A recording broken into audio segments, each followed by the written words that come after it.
Hi, this is JR.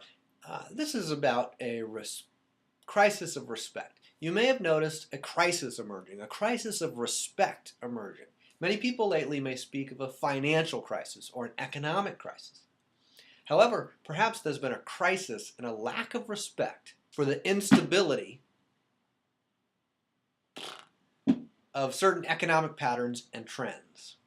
People who respected certain instabilities have not been surprised by economic developments, while many people who did not respect those instabilities have been surprised and disappointed in the results of their choices, the financial results as a result of their financial choices. Maybe there's been too much respect for idealistic presumptions and not enough respect for realistic measurements of price, realistic measurements of how long something will take, realistic measurements of the value of a particular company, or realistic measurements of how reliable is it that a particular promise will be fulfilled, like in terms of a creditworthiness of a government bond or of a corporate bond or a mortgage.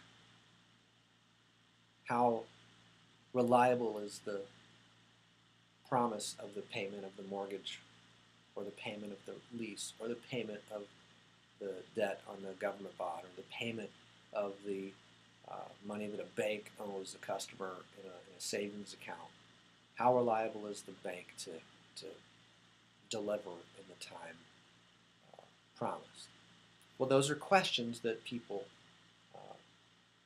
can ask, and there's realistic measures of how long those things are taking and how long they can be expected to take.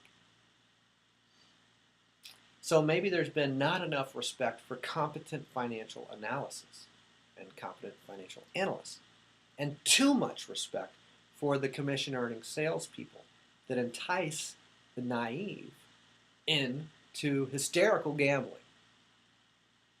Oh, got to do it right now. On real estate, for instance, with high-risk mortgages that have led to a huge increase in bankruptcies in recent years. Not just bankruptcies of individuals who naively entered huge mortgages that they didn't have the stable income stream to cover, but also the financial organizations that entered into those mortgages presumptively. They were also naive in many cases. And many of them have faced bankruptcy. Countrywide, Merrill Lynch, AIG, lots of businesses had solvency issues in relation to the mortgage industry. Washington Mutual, I believe, is now the biggest bank to collapse in U.S. history so far. So that's a little introduction.